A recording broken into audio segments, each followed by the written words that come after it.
Hello and welcome to the Celtic Way morning briefing for Friday, the 29th of September at the slightly earlier time of 9:51 a.m. I'm Aidan Macdonald, and today I'm joined by Alan Morrison, aka Celtic by Numbers, and also of Huddle Breakdown fame. Alan, how are you? Yeah, very good. Thanks, Aidan. Thanks for having me on. Yeah, no, it's good to have you, mate. There's also plenty to talk about ahead of the Motherwell game tomorrow and after Brendan Rodgers' press conference. But before we get into it, just a wee bit of housekeeping for anybody that's interested. It's a ticker tape on the bottom of this video and also in the description for anybody listening or watching on demand. You can subscribe to the Celtic Way website for £4 for 4 months and support top quality journalism covering the club you all love. As part of your subscription, you'll get data analysis from people like Alan, scouting reports from Stuart Ross, match reaction from Tony Haggerty and Ryan McGinley. So get yourself involved in that, guys, if you haven't already. To do so, you go to www.celticway.co.uk/subscribe. Also, as well, we'd encourage anybody that's interested to subscribe to the YouTube channel. It's absolutely free, so you can give us a like and a subscribe. That really helps us and it allows us to do these sort of videos Monday to Friday, as well as match reaction and top five Celtic moments that made me the weekend. So get yourself involved in that, guys, if you haven't already. Now, Alan, there's obviously been kind of plenty to discuss recently from Celtic in general, but the first thing I thought it was worth touching on was the comments that came out from Brendan Rodgers sort of late last night from his papers press conference. He was asked about Matt O'Reilly. Obviously, there'd kind of been speculation over the summer that potentially Leeds United were interested in Matt O'Reilly. And firstly, he confirmed there was interest from down south. And he also gave an update on the contract situation.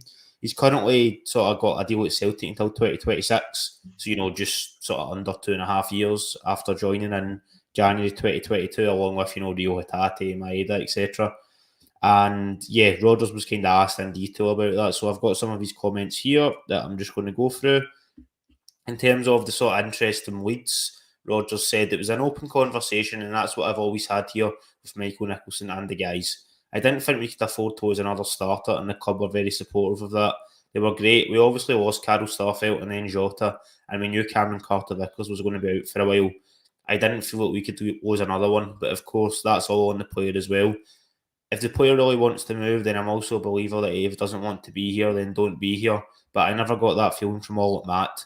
He's investing his time in development. He could have left here with the greatest respect. He could have earned significantly more money by leaving, but that is not everything to him. And then he was also asked about a new deal, and he said, Matt knows that I'm investing in him to help him become better. He's still got a bit to improve. And hopefully, this part of the season is confirmation for him that I can still improve him. Certainly, his value will increase in 12 months' time. If we can tie him down for a bit longer, then that would be better, of course. Now, Alan, I know that those sort of that's you may be hearing some of those comments for the first time there, but I guess firstly, it probably isn't a surprise really that there was teams interested in Matt O'Reilly in the summer. It was kind of rumoured at the time, but I think as far as I'm aware, that's the first time there's been concrete confirmation from the manager. I guess that kind of does show you that he's a highly thought of player. Yeah, no, absolutely. I think we often forget that there was a significant chunk of last season during the Champions League campaign. There was a 12-game period where essentially he became the replacement for Callum McGregor and actually did that job really, really well. And what we've seen this season, I think, I know it's only early, it's not that many games, but I think we've seen him kick on again in terms of really becoming close to the sort of complete midfielder. And what I mean by that is, previously, we were talking about, oh, was he best as an eight? Was he really best as a 10? Now I think you could argue a case for him playing any of the midfield positions as a holding player, as a pivot, as a sort of box to box eight, or as a more creative forward facing player. I think any of those roles he could do. What has impressed me most about him this season is his decision making and the flexibility of the role that he's taken on. So whereas I think with McGregor, we know that McGregor's got a sweet spot, which is in that pivot position, really being the tempo setter, being the person who gets the ball, gives the ball, and really makes the team glue together. And we know that both Turnbull and Hatate, again, have probably got Their skill sets with Turnbull especially is more really about getting into forward positions, getting into shooting areas. With Hatate, you're really looking for his kind of range of passing, but neither of them provide that sort of defensive solidity. Whereas with O'Reilly, you've got defensive statistics which are really only second to Dyson Maeda outside of the defenders. His pressing, his counter pressing, his interception rate is that good. But also he's adding goals to his game. You see that he's arriving in the box. The game at Livingston the weekend was a great example where Celtic were obviously down to 10 players. Um, O'Reilly was really supporting McGregor in a more deep role, but when time was right, he was breaking forward and getting into the box. And that's what I mean when I say about his decision making. He's making decisions about when to get forward, when to hold. And I think that is indicative of, he's always been a very thoughtful, intelligent player. And I think he's adding that dynamic decision making to his game, such that he's not just, oh, I'm playing an 8 today, therefore I'm going to do 8 type things, or I'm being a pivot, and I'm only going to do pivot things. He's doing all of it, and he's making decisions about when it's appropriate to hold back, when it's appropriate to get forward. His second half performance at Ibrox, where he produced a tremendous volume of defensive activity. Obviously, that was what the situation demanded. Similarly, as I say, at Livingston, where he was making decisions, he got that crucial second goal because he chose to break forward at exactly the right time. So I think what we're seeing here is, as I say, the further development of a very, very good all-round midfielder, and I think his value and his stock will only rise. So he's one that, given his age, we definitely need to tie down. Yeah, of course, as you're touching on, it has been a positive start to the season for O'Reilly. I think that's 4 goals and 2 assists across 8 appearances already, and I think the fact that he has been featuring forward a wee bit more is maybe contributed to that, as you were also touching on. He did play a lot of games in more of a defensive position last year, kind of filling in for Callum McGregor, which maybe did hurt his sort of goal rate as much as he was still very creative. I think it was 14 assists, which was the most in the Cinch Premiership last season. So he was obviously still involved a lot from a forward perspective, but you'd imagine this season he'll be hoping to try and score quite a few more goals, and it looks like he's going to be set to do that given his start to the season. But I guess just to get your thoughts as well on Rodgers' comments about a potential new deal, he didn't confirm either way, but he was sort of discussing that it would be great to tie him down. He seemed kind of hopeful. Obviously, recently we've seen Keogh go sign a new deal. Maeda, Abada, Welsh, Ralston. There's been talk that Celtic are quite close to confirming Rio Hatate on a contract extension. From the way the reports were stating a couple of days ago, that seems near enough a done deal. So I was just wondering, firstly, do you think it's likely that O'Reilly will sign a new deal? And secondly, would that be something that you would be keen for the club to get done?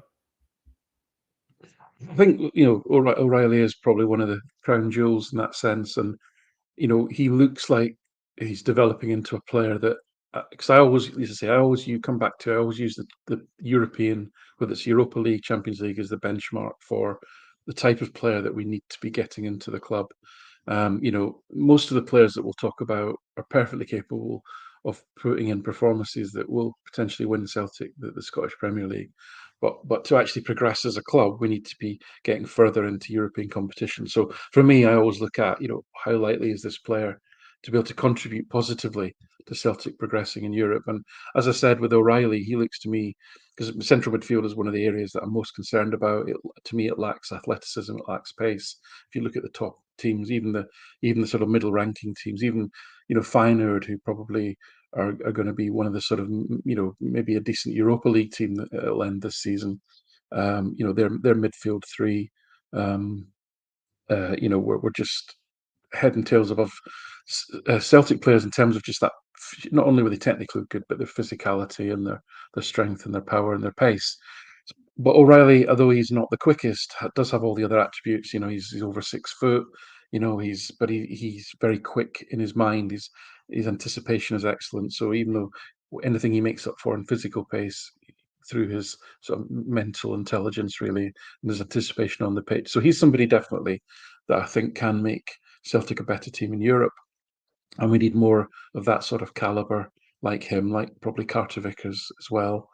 So yeah, for me, a new deal would be a good thing. It protects the club, it protects the asset, as they say.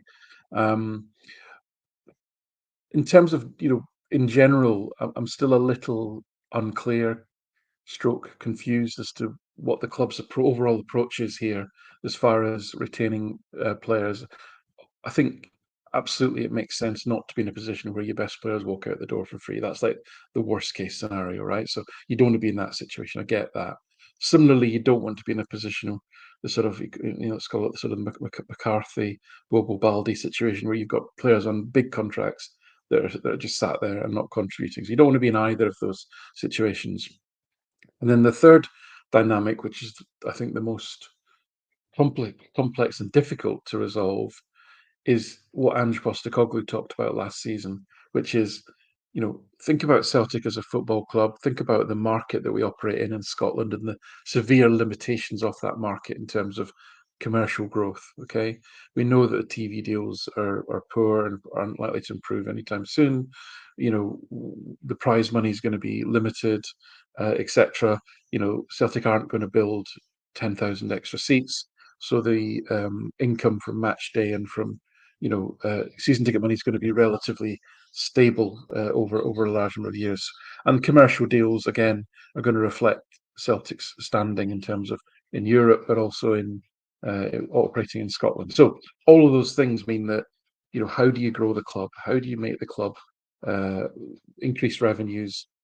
How do you get it just to a point where you can pay slightly more wages, therefore attract better players, afford slightly more transfer fees? The only other lever that you have outside of some external investment um, is player trading, right? So when we talk about player trading model, what we're talking about here, and this is what Postecoglou talked about last season, he said the club has to accelerate its player trading model. What did he mean by that? So two real kind of levers in there. There's volume. So how many transfers are Celtic actually doing? And then there's value. What are the value of those transfers, right? So you need to increase the volume and you need to increase the value of the transactions, and that's how you increase the turnover and therefore increase the revenue and therefore gradually grow the club. So what you've then got is you've got other dynamics. Like you've got a new manager coming in. So what does the new manager not want to do? The new manager doesn't want to lose all the best players because that exposes him. He looks bad if all the good players walk away, and suddenly you've got like the situation that Postecoglou had to deal with when he first came in. Nobody wants that. So it's natural that the club want to protect their assets, want to get the best players on longer deals. But I think what I'm not seeing, I guess, is what I'm saying, and I'm coming to is what I'm not seeing is that's all well and good, and we've mitigated the risks I talked about of players walking out the door for nothing. But where's the more aggressive transfer model? Where's the more aggressive? Because to me, you need to almost be, if I say proactively, I don't mean kicking people out the door, but a lot of the players that come in, and I'm not talking about the likes of Ralston, McGregor, Forrest, that they've been at Celtic all their lives. They would happily stay there probably all their lives as long as they're being treated well, etc. But players like O'Reilly, Hattati, Carter Vickers, etc. It wasn't Westfield in the world. It wasn't their dream to play for Celtic when they were little boys, right? Whatever crap that the PR people might come out with. These are players that if Celtic get 2 or 3 good years out of them, they grow and develop, and then Celtic get a massive fee for them. That's the model, and you almost have to be quite aggressive about that and say, look, we've got 2 years out. If you were happy with that, there's interest from this club. If they meet our price, then we're happy to move you on, and good luck at developing your career, and we'll get someone in hopefully that's even a little bit better. And that's what you have to do, and that does mean losing players that perhaps emotionally you're not ready to lose, but just in terms of growing the club, that's the only way that Celtic can do it. And so great that we're offering all these contracts, but if we don't see that increased aggressiveness in the transfer market, I do question what it is that we're trying to achieve. Yeah, I think sort of Tony and Ryan and I have been discussing that. Really, the transfer window in general, but also the current contract situation. Really, I think since Kyogo put pen to paper, because I think that was the first deal. And I should say, when I was listing all the players off that had signed new contracts, I didn't mention McGregor. I know you did there, so that was another one as well. And yeah, I do know what you're saying in terms of the player trading model. You do have to make sure you're still selling at the optimum times, and obviously you touched on the 2 year aspect that we've seen recently that's been even less than 2 years with Joseph Juranovic. I think it was about 18 months, wasn't it? Really, after he came in, he left. So sometimes the window can be even sort of less than 2 years. But yeah, I think it is definitely something worth keeping an eye on over the next couple of years or so to make sure that Celtic are still. Obviously, it's good to retain the best players, but also you're still getting maximum value in the clubs. Hopefully, contract wise, being run efficiently. But in terms of more things from Rodgers' press conferences, he gave an update on the Cameron Carter-Vickers. He was asked, when he's going to be back, and they said, well, we've got Cam who's coming back in to rejoin the training group, but he's not going to be ready until after the international break, I would suspect. Now, that was kind of not too dissimilar to an update I think he gave, I think it was maybe about 2 or 3 weeks ago. I think it was either kind of just before the Rangers game or like just after international break, one of those press conferences, and kind of said it would be near the start to the middle of October, sort of maybe just after the next international break that we're going to be going into, that he was back. So it seems to be that he's at least on schedule in terms of his recovery from his injury. At the moment, he's not broke down. There's not been any progress. I guess I know maybe I'm stating the obvious, but how big a player and how much of a boost is that going to be for Celtic to get Cameron Carter-Vickers back for the domestic duties, but also European football as well? Yeah, I mean, in some respects, we don't know, and I'm not being glib. I mean, literally we've signed what is it, three centre backs, and we've barely seen them, and therefore we just don't know, right? So it's an unknown as to the actual dependency. We saw last season and the season before that Carter Vickers, I would say, was levels above any other centre back that we had, and I know he formed a good partnership with Starfelt. I've always had a mixed view on Carl Stafford based on the performance data. He definitely, obviously, some great strengths, but also some weaknesses that I felt were, that were obvious at times, especially in some of the higher profile games. Um, but he did have experience, and the one thing that Starfelt had, which as a defender gets you out a lot of trouble, is he had pace. So you make a mistake, but your recovery pace is good. It can gloss over a number of issues. Now, on first sighting, none of the three centre backs that we brought in, Nawrocki, Scales obviously was here before, and Lagerbielke, none of them seem to have that sort of recovery pace, which is a concern. And will they be as up to the level of Carter Vickers? I don't know. As I say, it's too early to say, really. Probably from what we've seen, we know that Liam Scales is manfully doing a great job, but we'll always at the end of the day, he'll always be Liam Scales. Lagerbielke looks quite young, quite raw, and still a lot of development to do. And Nawrocki looked pretty solid, but we only saw him for 10 minutes or so. So, yeah, Carter Vickers is the one known and the one player that we've got in that position who would, again, I come back to this European benchmark, we know is going to perform at a level that Celtic need. But on the other hand, I'm very disappointed to see him come back and be almost immediately injured. And again, question marks to the club there around, rushing players back, player conditioning, really looking after players properly and not putting them in that position. And you can kind of understand it. Football's like that. It doesn't look after the players a lot in terms of their health a lot of the time, and the pressures that are on managers, for example.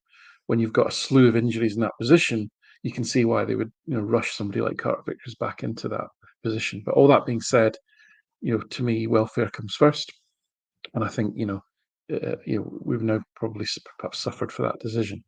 So all that being said, then, so we need to make sure that when he does come back, he's absolutely 100% or as close to 100% fit, because we don't want him breaking down again. That would be a disaster. But he'll make a huge difference. I mean, in his absence, we probably forget. With Carter Vickers, it's just the sheer consistency of performance that we miss, every week, and also the fact that unlike a lot of centre halves, in fact, probably most centre halves, who can get affected by whatever partner they have or the composition of the defence. It didn't matter who Carter Vickers had playing alongside him. It didn't affect his personal performance. He always performed to a high level.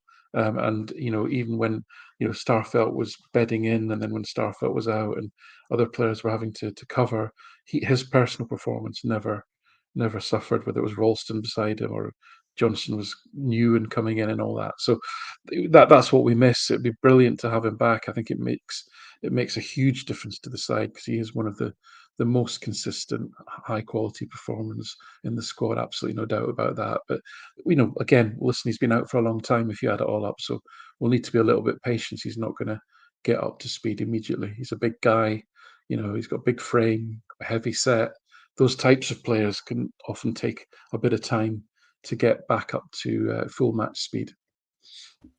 Yeah, absolutely, and you're completely right to point out that the fact he came back then got an injury the last time is something Celtic need to be aware of, and if it does take him a wee bit longer than this sort of scheduled date that Brendan Rodgers has kind of provisionally announced, then I think everybody would be okay with that, because you'd rather like you get him back and then that's him fit for the rest of the season than comes back, plays 2 or 3 games and then he's out for a long time.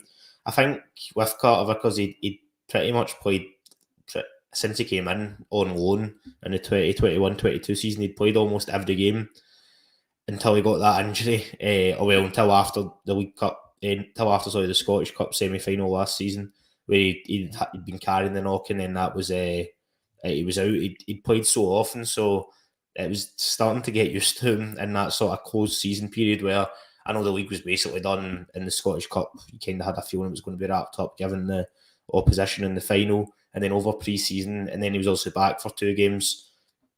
This sort of recent spell's really been the first time when it's been like, full on competitive football all the time. He's not been involved.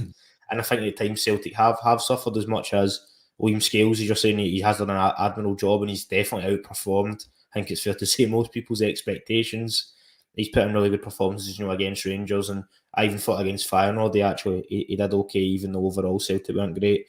But yeah, it'll be great to have Carter Vickers back when he's available. But of course, we need to make sure that he's not rushed back, because you want him to pretty much be available for every game between now and the end of the season. But on the topics of centre backs, another guy who's been out injured is Nat Phillips. At the moment, I think he's only played 45 minutes for Celtic against Dundee, and Rodgers had said that he rolled his ankle. But he was kind of asked for an injury update, and it sounds pretty positive. He said, "We're keeping an eye on that. He's rejoined the group, but we just need to make sure he's okay with his ankle injury. But that looks much better. Hopefully he'll be back for the weekend." So that does sound quite positive. Alan, obviously, given there is a lot of games coming up, he is another one that if there is any sort of doubt, you don't want to rush him back either, because he's somebody who hasn't played a lot of football really in the last couple of years, so he could be sort of susceptible to picking up another knock. But if he is okay, would you like to see him in starting against Motherwell tomorrow? Yeah, again, it comes down to sort of to risk assessment. I mean, we've seen, like you say, 45 minutes of him, and which is way too little from my perspective in terms of data analysis. My first impressions were, a very kind of combative, almost old-fashioned type of centre half. He looked very dominant in the air. He didn't look to be the quickest. And it looked to me quite obvious that he hadn't played a lot of football. He just looked a little bit sluggish, a little bit slow, his reactions and so forth, which is completely understandable. So, on that basis, and the fact that he's just had another injury, I would be very cautious about throwing him straight back into the starting lineup, especially as the game against Motherwell, will probably be a bit tricky. So, as much as Lagerbielke and Scales have been admirable, as you said, there have been wobbles in all the games. We've kind of got away with it a little bit on occasions, I'll be honest, in terms of some of the centre half play. But the guys that have been in there, the 2 young guys, have done pretty well to say that you would never have picked that. If we were sat here at the beginning of the season, nobody would have thought that this is who would be playing in these key games, these key away games in the league, traditionally difficult games, Ibrox, Livingston, Motherwell, and then away games in the Champions League, etc. So I'm going back to what I said about Carter Vickers. I'm minded to be a bit cautious with people, and it doesn't sound like Rodgers is saying, "Oh yeah, he's 100%, he's no problem." He's not saying that. So Better to go with players that at least are on a run of games and are settled rather than risk somebody, because that could destabilise the kind of whole defence really.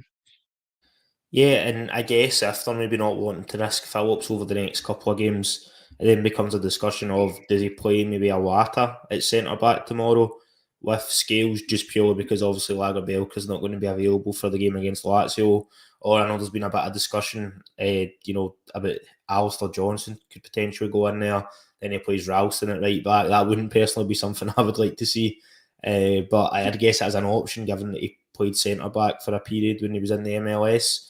What's your kind of thoughts on the potential centre back situation for the game on Tuesday? If we just kind of would say that they don't want to throw Phillips in, do you think he means he's going to go with Awata tomorrow, then ahead of the game on Tuesday, or do you think there's maybe something else Rodgers might look to do? Surely we've got a ninth or 10th centre back we could go with. Yeah, I mean, it is remarkable. But listen, you're spot on. I mean, this is the balance that has to be met between what do you do against Motherwell? Because I come back to my own personal feeling, which is we have to win the league this year, right? It's just, to me, that's absolutely the priority of the season, and the reason for that is simply finance. It's the Champions League money goes up significantly next season with the expanded group sort of stage of the competition, and the greater likelihood of being able to get a two further matches at least on the back of that. And then I think the prize pot in general goes up. So it's a massive reward, really, automatic qualification into that expanded competition next season. So the league, to me, is the absolute priority, and therefore my selection would be more towards winning at Motherwell than it would be to winning at home to that. So that's just my honest opinion, because I think it's more important. The Champions League money from this season is banked. I think we're a weaker squad this season. I think we'll be lucky to get out of the group, and therefore I would prioritise winning league games. That's just my personal view. So, in that sense, that's why I'm saying I wouldn't mess about with putting in a half, a less than fit Phillips and jeopardising points at Motherwell just so that Phillips is ready for Lazio. That would be my view. But in terms of, do you then throw him in against Lazio? Well, with another week's training under his belt, and if the manager's more confident about his fitness, then yeah. I mean, Phillips has been in that situation before. He's had to step in for Liverpool and be that sort of emergency centre half, and by all accounts, he's done a good job. He seems a confident player. He's relatively experienced, even though he's not played many games. He's not a youngster per se, and he's played for Liverpool in Champions League. So um, that's why he's been brought in. So I wouldn't have any qualms about that. But what I wouldn't do is jeopardise the points at Motherwell. Yeah, I think it's a fine balance, isn't it? And that's why sort of Brendan Rodgers is the man in charge, having to make those decisions, and hopefully they'll judge it well. But yeah, you're right in saying you can't at this stage. You can't just look at one game. You've got to try and look at the whole picture. And Celtic have been unlucky, and I've kind of been critical at times with the transfer business. But I will say they have brought centre backs in, and it's just been an unfortunate injury crisis that you could never have predicted. So this is probably the one sort of position that I do have sympathy with, because everyone, including Phillips, brought in as the emergency player. They've brought 3 centre backs in. Usually, given that there was already a couple still at the club and no Starfelt left, that would be sort of more than enough to have a settled back four of some point. But it's also not worked out. So yeah, it'll be interesting to see what he does over the next couple of days. But I guess just before we finish up, Alan, if I can get a prediction from you for the Motherwell game tomorrow. Yeah, a prediction. I think. Well, I predict a tough game. I watched Motherwell last week. Ibrox thought they were very, very unfortunate not to get at least a point. But what impressed me was the way that they kept the ball. I thought the way that they played the ball around in the middle of the park amongst some of the attacking midfielders. Slattery, young Lennon Miller. Looks a good prospect. I think he's only 17 or something. Blair Spittle is a player who seems to get better and better. Spencer Patton. They were really really like the way that they kind of built the play. The glaring weakness that they had is obviously the sort of Kevin Van Veen hole up front. Van Veen, was I think just behind Kyogo in goals last season. I'm not sure where did he go, Aidan? I can't even remember where he went, but no doubt he would have got a lucrative deal. I think he went back to Holland from memory. I think he got a deal with a Dutch club. I'll have a look at that. But anyway, so they brought in young Theo Bair from St Johnstone, who looks like um, a centre forward that gives you quite a lot. He's energetic, he's tall, he's strong, he's got good pace. But he doesn't look like he's got a goal in him, and I'm sure I'll live to regret those words. But and if you look at their stats this season, they're about level on XG for and against. They're about 1.14 and 1.1 against, and actually that doesn't reflect the dominance that they've had in a lot of their games. They won their 3 out of their first 4. They drew at Dundee, and then they've lost narrowly at home to St Mirren and and at Ibrox. So, that they've had a very good start to the season. As I say, they're playing good football. This will be a tough game, but where I think they'll struggle is they just seem to that, and it was evident at Ibrox as well. They just that top end of the pitch. Do they have someone to actually put the ball in the back of the net? So that's I think where because Celtic's weaknesses at the moment are at the back. I know that we've been praising the defenders, but we're giving up more than 1 xG per game in the league this season, which is double what the Rangers are doing. So we are giving up quite a few chances. I know we're creating quite a bit at the other end. So yeah. So in terms of prediction, I think Celtic will win. I think Motherwell will make it difficult, but as I say, it's where their goals come from, I think, is the problem for them at the moment. Yeah, I think that's probably a fair analysis. Motherwell have had a good start to the season. Won 3 out of their first 6 games. There's been a draw, a couple of defeats in there. One of those defeats, so we should say, was last week at Ibrox. Previously, a game you probably wouldn't have expected them to get anything from, but as you touched on, quicked themselves well, and probably shows you how good a start to the season they've had, that they come away from a game away to Rangers and they think they may have been a bit hard done by not to get a point, if not more. So yeah, it'll be a tough game, no doubt. Stuart Kettlewell's did a really good job since he went in. I think when he took over, I can't remember exactly. I think it might have been about February or so. They were pretty much near the bottom of the league, if not right at the bottom. And he got them up there to the stage that they were really disappointed not to finish in the top 6 last season.